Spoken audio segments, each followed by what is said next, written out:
Hello everybody and welcome to the channel. It's Paulie, Esther here, and today I'm told we got a very meaty developer post, so we're going to go through it together. Hopefully it's not going to be one of those that takes like 45 minutes to read. I have not really looked at it at all, so we're going to go through it together. It was delivered to us through this tweet here, which says big changes are on the way, but first some updates thanks to your feedback with this link here, which takes you to the official Dead by Daylight forums. Developer update July 2022. So it looks like we're going to touch on progression, gameplay changes, visual changes. All right, let's get through it here.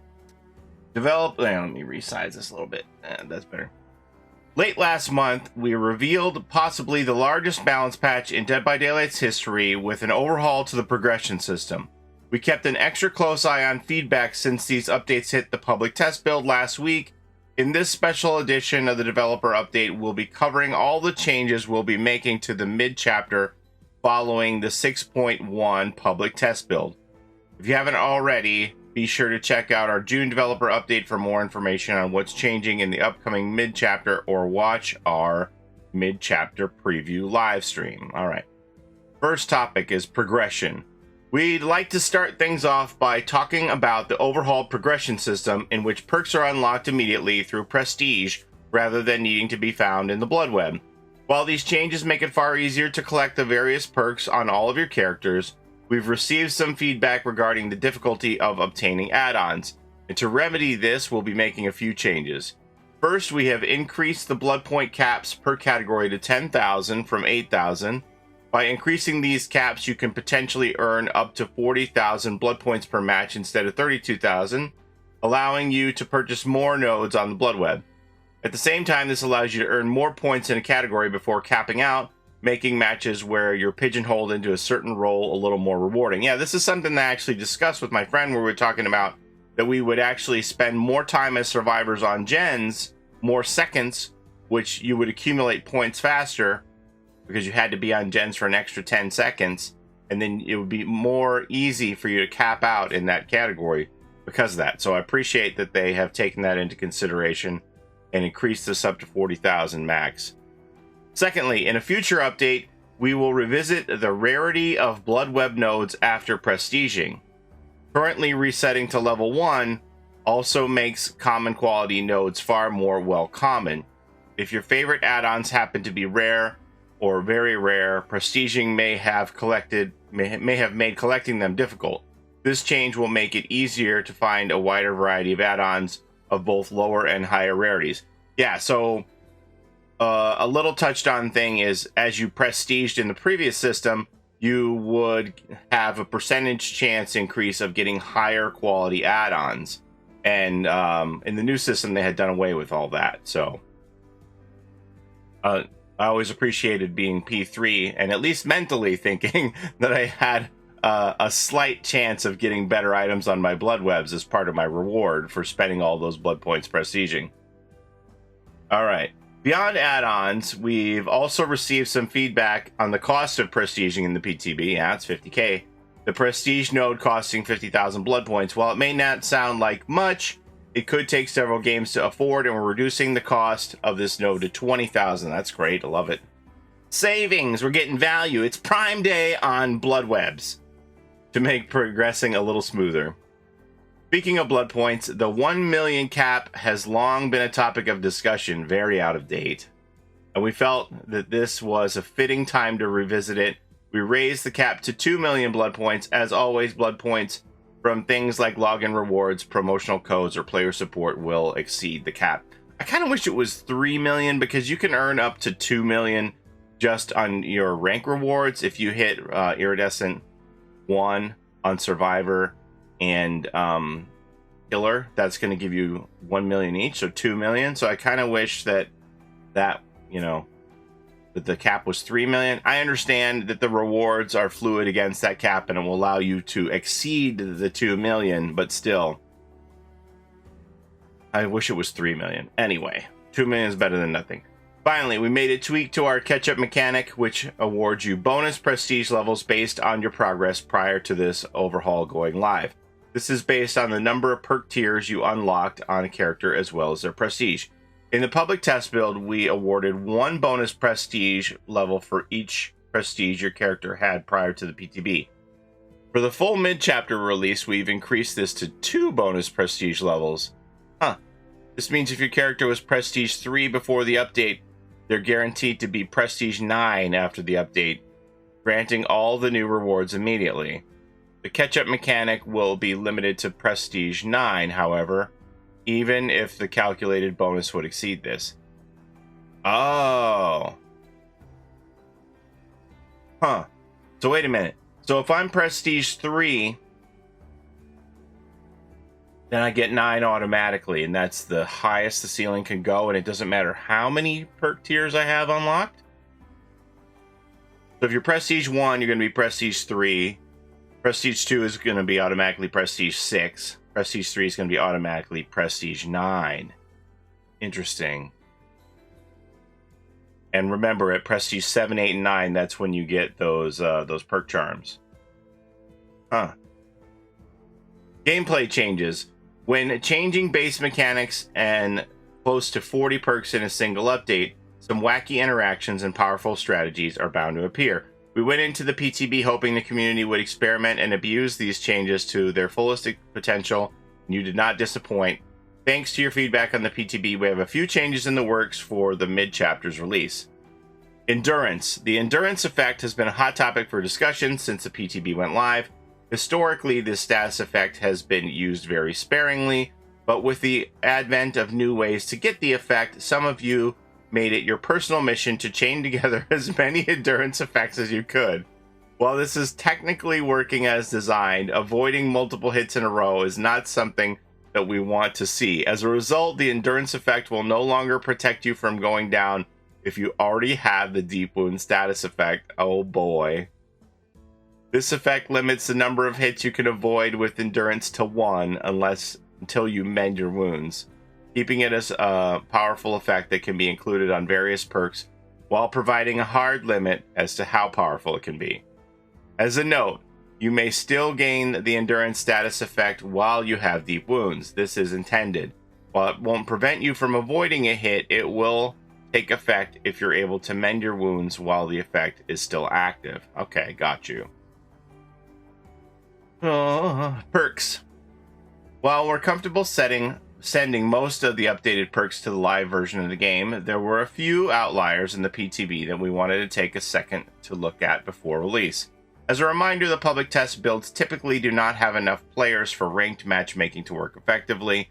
Therefore, everyone is paired together regardless of their skill level. I can attest to that.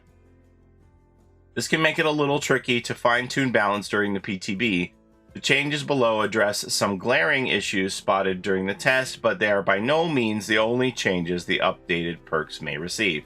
We'll be closely monitoring the performance of each of the updated perks once they go live and making tweaks as needed. These tweaks would be made as soon as possible, not necessarily postponed until the next mid-chapter. Alright. Spine Chill. Spine Chill now activates when the killer has a clear line of sight to you. After revealing this change, many voiced their concerns about how this would affect hard-of-hearing players who relied on Spine Chill as a replacement for the terror radius. While we don't want accessibility to fall on perks, we also don't want to remove this aspect of the perk until we're able to implement a more permanent solution. So for release, we have added a visual indicator to Spine Chill's icon that displays the terror radius strength. In the future, we would like to revisit this and implement a permanent solution that does not require a perk. Only once this happens, the terror radius indicator will be removed from Spine Chill. Dead Hard now grants the endurance status effect when activated instead of causing you to dash. In the PTB, the duration of the status effect was set to 1 second. This gave survivors a long window to dodge a hit when Dead Hard was used. For the mid-chapter's release, we're reducing this to half a second, requiring more precise timing to use effectively. Yeah? Okay. Balancing aside, we've also seen some feedback on Dead Hard's animation. The PTB version of the Dead Hard uses a modified version of the original animation, but this isn't ideal. In a future update, we'll replace Dead Hard's animation with a refined version designed to better match its new effect. Off the record now grants endurance in addition to, and the reason I say wow is because I had a difficult time getting Dead Hard to work as it was in the PTB. So they've half the window of effectiveness is just a wow moment for me, but we'll see. Maybe I need to get good. Off the record now grants endurance in addition to its existing effects. Some of you pointed out that, like Decisive Strike, Off the Record could give survivors a guaranteed escape once the gates are powered. As a result, this perk will deactivate and remove its effectiveness once the gates are powered. As mentioned earlier in this post, the endurance effect will also no longer protect you from damage if you already have the Deep Wound status effect, making it very impractical to dodge subsequent hits. As with all endurance effects, this effect is canceled prematurely if you perform a conspicuous action. So you get borrowed time off the hook from the base kit, that little bitty borrowed time. Then you get hit, and then you need to go mend. And if you have Off the Record, you're going to have to mend before Off the Record is going to help you. Unless all 5 gens are done, and then you're out of luck. Overcharge now causes a generator's regression to gradually speed up after you damage a generator. In addition to its existing effects on the PTB, this was set to grow from 100% speed to 400% speed over the course of 30 seconds. We found this to be a little extreme, as you think, especially when paired with Call of Brine, causing generators to quickly lose all their progress. This is particularly noticeable with solo survivors who aren't able to communicate that their nearly completed generator is regressing. For the release, this is being toned down. The generator will start regressing at 75% speed and increase to 200% speed over the course of 30 seconds. If you're curious, Overcharge becomes faster than the default regression only after 12 seconds. Overcharge can still be combined with Call of Brine to offset the reduced speed. Botany Knowledge increases your healing far more than before, but no longer provides medkit efficiency. While this change made the perk more appealing to the healers out there, it could be a little too powerful with medkits, and to remedy this, Botany Knowledge will receive a 20% efficiency penalty to medkits. While this may sound minor, even a slight reduction to efficiency can cause medkits to run out of charges before you can finish a heal. No doubt. Distortion prevents your aura from being revealed to the killer and can now be recharged by staying inside their terror radius. As a small quality of life improvement, Distortion will now have an audio cue when a token is used, and this will make the effects harder to miss. That's true, you had to really pay attention to that. Iron Will now reduces your grunts of pain by 75% rather than making you silent, and no longer works while you're exhausted. We've seen some feedback concerning the volume of certain survivors compared to others. Hey, you've been watching my streams? I really think that there should be a decibel meter measuring how much each survivor, the noise each survivor makes. It should be even.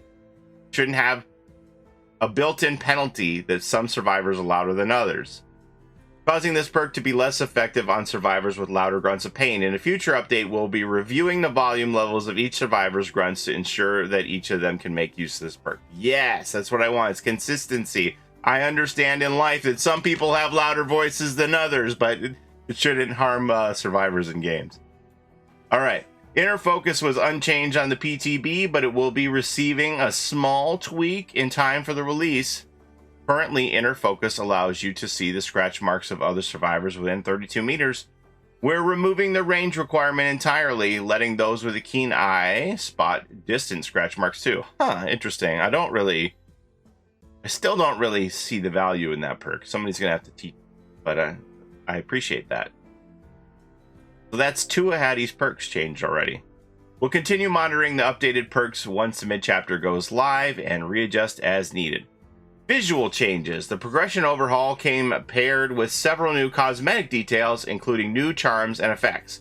Unfortunately, the feedback to some of these new elements in the PTB was less than stellar. We want these rewards to feel like a satisfying payoff for the effort they take to earn. So we've taken your feedback into consideration and iterated on each of them. Perk charms. Hey, that looks better than the red and white. Reaching Prestige 7, 8, and 9 will each unlock one of the character's unique perks as a charm, allowing you to showcase both your favorite perks and your dedication to your favorite characters. On the PTB, these charms had a perks icon on a red background, and while these certainly stood out in a match, many felt they lacked the flair that such a reward should have. Going forward, these charms will have a purple background like the actual tier 3 perk and feature a golden border. Nice. I saw one person who said that they are going to put the Noed charm on every one of their hooks as a killer just to make survivors paranoid. I thought that was brilliant.